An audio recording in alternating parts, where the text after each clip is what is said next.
So today I just wanted to start by talking a little bit about what a level is, what a level means. We just completed this intermediate course. So what really does intermediate mean? And when you're finishing a course, you should also think about your goals. What are you going to do next? How are you going to take what we studied, what we learned, and use it? Right? So we need to talk about those things today. So what's a level?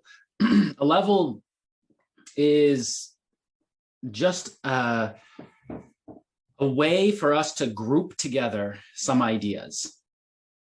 When people are learning a language, there's some ideas that you have to learn first, right? Like you have to learn how letters sound, how to say the sounds of the letters. You have to learn this before you can speak sentences, right? So there are some steps that we have to learn before other steps. And so levels are just one person's decision to put together some ideas that must be learned before other ideas. So for example, in intermediate English, we spoke a lot more about present perfect, and we spoke a lot more about past perfect.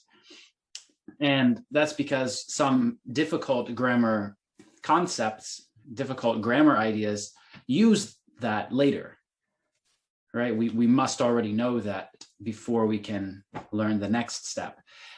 So this is really what a level is. It's just a group of ideas that people think that we need to learn before other ideas. But a level is not something that always stays the same, right? Maybe you study every day right now, and so your level is growing, right? And you feel more confident speaking. You're learning new things regularly, and it's becoming easier for you to remember them and use them. But if we stop using it, then our level might decrease, right? Today, I know maybe 5 words in Italian. But I lived in Italy when I was in school, when I was in high school, and I had friends there who I spoke Italian with only, not English. So I spoke with people at that level, at that age, but today, if someone tried to have a conversation with me, I can't remember it at all. Because I haven't used it for years. And so you can lose your level. So just because you go to intermediate or pre-intermediate or advanced or whatever name we call this group of ideas, it changes all the time. Another interesting thing to think about is that usually when people study English a lot, where am I? There I am. Usually when people study English regularly, or any language or any skill regularly, then we see something like they start having more and more success, and then there's some period where they stop, and then they try some more, and then something difficult happens, and they go up, and something happens, and they go up, and something happens. And so after we study a lot, if we forget words or we forget something that we learned not long ago, and we start to think, I'm so stupid, how did I forget that?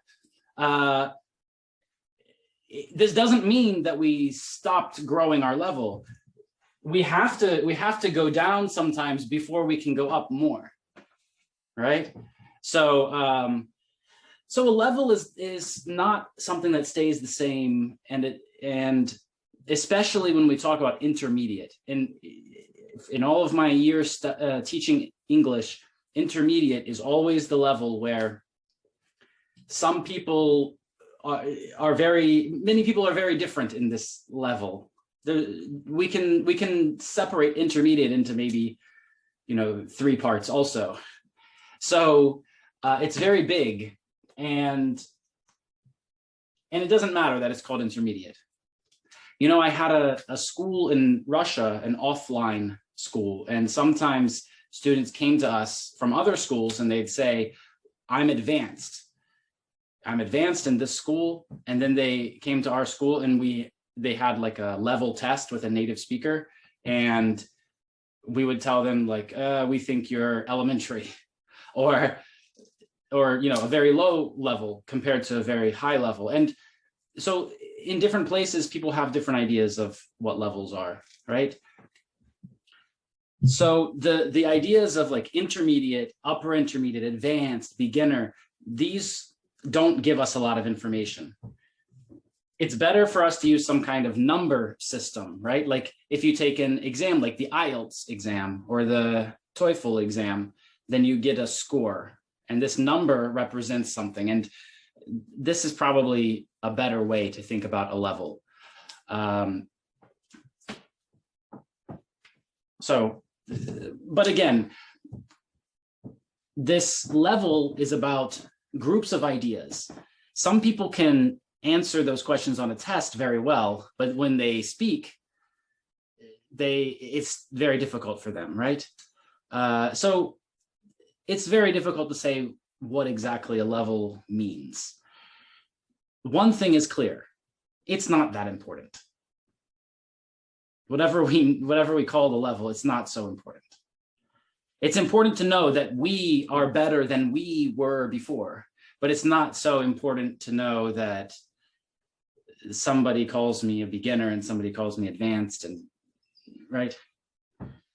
Maybe that motivates you. Now, if that motivates you, then use it. Then tell yourself you need to go to the next level, because that's the second part, right? We also need to think about what our goal is. Is our goal just to be advanced? If that's our goal, then we need to find somebody who calls us advanced, right? Or some test that says that we're advanced, and then we can say that we achieved this goal. But right now we should think about what really is the goal that we have for learning English. So I suggest separating it into a few different categories, like how do you use English? What are you going to use it for?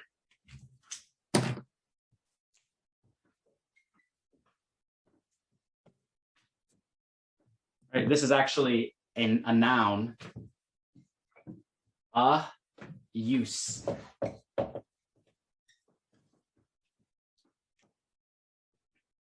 Use is the pronunciation. So not the verb to use.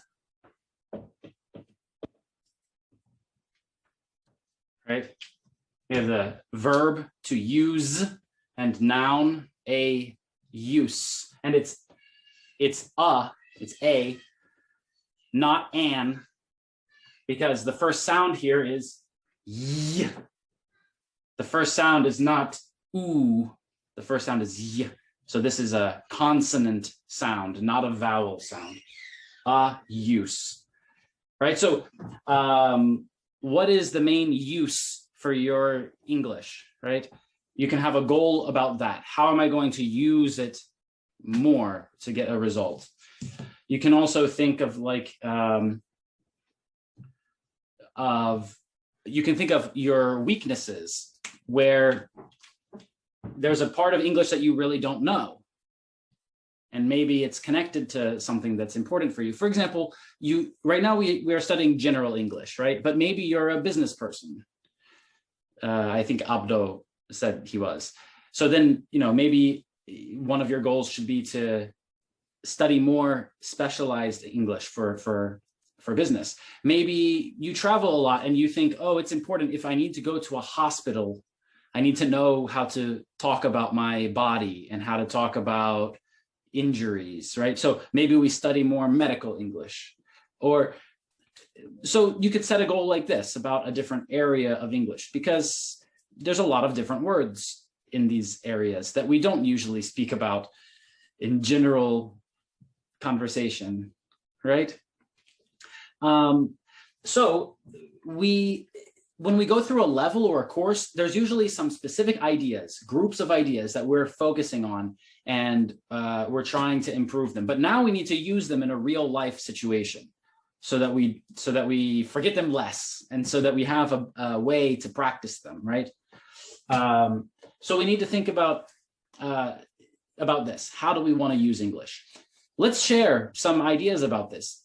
How do you want to use English in your life?